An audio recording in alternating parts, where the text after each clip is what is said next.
সুপ্রিয় দর্শক, আসসালামু আলাইকুম। দেখতে পাচ্ছেন আমার কাছে একজন লোক আসছে। তো উনি কেন আসছে, থেকে আসছে, তার পরিচয় জানবো, আর কি কারণ আসছে এটা আমরা জানবো আজকে। তো ভাই, আপনার পরিচয়টা বলেন, আর কোত্থেকে আসছেন, কি কারণ আসছেন একটু বলেন। আসসালামু আলাইকুম সবাইকে।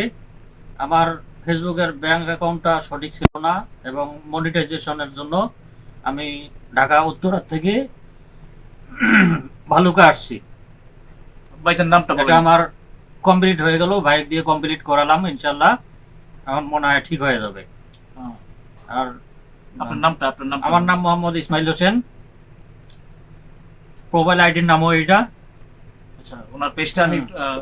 দেখাই দেবো স্ক্রিনে। আপনারা যেটা দেখতে পাচ্ছেন এই স্ক্রিনটা, সবাই একটু থাকেন ওনার পাশে। তো ওনার প্রবলেম ছিল, ওনার ফেসবুক আইডিটা সিকিউরিটি সিস্টেম খুব দুর্বল ছিল, এবং যেই জিমেলের আন্ডারে ছিল সেই জিমেলের সিকিউরিটি সিস্টেম খুব দুর্বল ছিল। তো ইনশাল্লাহ আমরা সবকিছুই 100% করছি, এবং ওনার যে ব্যাংক অ্যাকাউন্টটা উনি সঠিকভাবে করতে পারছিলেন না, বিধায় এখানে আসছেন। তো আমরা ইনশাল্লাহ করতে পারছি, সাকসেস করে করতে পারছি। এবং উনি টিন সার্টিফিকেট করার পরে জিরো রিটার্ন সাবমিট করেন, অর্থাৎ রিটার্ন সাবমিট করেন নাই। তো সেটাও আমরা করে দিচ্ছি ইনশাল্লাহ। তো এখন ভাই খুশি তো নাকি? হ্যাঁ, আমি অনেক খুশি। আচ্ছা যাক, এখন রাতের 10টা বাজে, তো ওনার আবার এই ঢাকা যাইতে হইব। তো ওনাকে গাড়িতে উঠাই দিয়ে তারপর আসলাম আপনাদের সাথে কথা বলতে। বিষয়টা হচ্ছে, দেখেন, আহ, উনি অনেক রাত হয়ে গেছে গা। থাকতে বলেছিলাম ওনাকে, আমার থাকার জায়গা ছিল, বাট উনি সকালে ডিউটি আছে বিদায় চলে গেছে। তো গাড়িতে উঠাই দিয়ে তারপর আমি আসলাম আপনার সাথে কথা বলতে। তো যে মেইন বিষয়টাকে বলার জন্য এখন আসলাম সেটা হচ্ছে, আপনারা যারা আমার কাছে আসেন প্রয়োজনীয় কাগজপত্র নিয়ে আসেন না, এটা একটা বড় সমস্যা। দেখা গেল আপনার যেই জিনিসগুলো প্রয়োজন সেগুলো নিয়ে আসেন না, সেক্ষেত্রে কিন্তু আপনার এত দূর থেকে আসলেন, আবার আপনাকে যদি রিটার্ন যাইতে হয়, কাজটা না করতে পারেন, সেক্ষেত্রে কিন্তু আমারও খারাপ লাগে। তো আমি এই কারণেই বলে দিচ্ছি যে কি কি জিনিস আপনার প্রয়োজন হতে পারে আমার কাছে আসলে।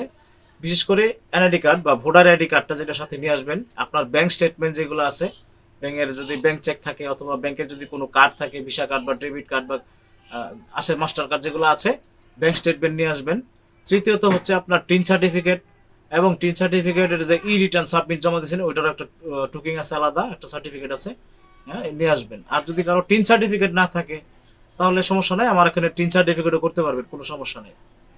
তো এই কাগজপত্রগুলো সঙ্গে নিয়ে আসবেন সব সময়, কেননা এগুলো আপনার যে কোনো মুহূর্তে প্রয়োজন পড়তে পারে। আর এনআইডি কার্ড অরিজিনাল কপিটা নিয়ে আসবেন, অরিজিনাল যে এনআইডি কার্ডটা আছে সেটা সাথে নিয়ে আসবেন। তাহলে আপনার আর কোনো রিস্ক থাকলো না। দেখা গেলো আপনি অনেক দূর থেকে আসলেন, আপনার এনআইডি কার্ড ফটোকপি নিয়ে আসছেন, সেক্ষেত্রে কিন্তু হবে না, সমস্যা হতে পারে। অনেক সময় অরিজিনাল কার্ডটা প্রয়োজন পড়ে। দেখা গেলো আপনি অনেক দূর থেকে আসছেন, আপনার ব্যাংক অ্যাকাউন্টের যে সুইফট কোড সেটা আনেন নাই। তো এইগুলো যদি হয় তাহলে কিন্তু সমস্যা। এই কারণে বলবো, যখন আসবেন আপনারা দূর থেকে, অবশ্যই সকল কাগজপত্র নিয়ে তারপর আমার সাথে দেখা করবেন, তাহলে আপনার আর কোনো রিস্ক থাকলো না। যত সময় লাগুক কোনো সমস্যা নাই, আমার এখানে থাকার জায়গাও আছে, কোনো সমস্যা নেই। তো এটাই বলার ছিল আর কি। তা ওনার প্রোফাইলে আসলে সমস্যা ছিল, ব্যাংক অ্যাকাউন্ট সেট আপ করছে উল্টাপাল্টা, বিরাট একটা ঝামেলা, অনেক কষ্ট হয়েছে ওনার এই কাজটা করতে, এবং পাশাপাশি তার ইউটিউব চ্যানেলটাও আমাকে এসিও করে দিতে হয়েছে। এসিও করে দিছি, এবং পেজটা আরও একটা ইস্যু ছিল, ইস্যুটাও ইনশাল্লাহ রিমুভ করে দিতে পারছি আমরা। তো এটাই বলার ছিল আপনাদের, যখন আসবেন তখন অবশ্যই সকল কাগজপত্র নিয়ে তারপর আসবেন। ভালো থাকবেন সকলেই। আসসালামু আলাইকুম, আল্লাহ হাফেজ।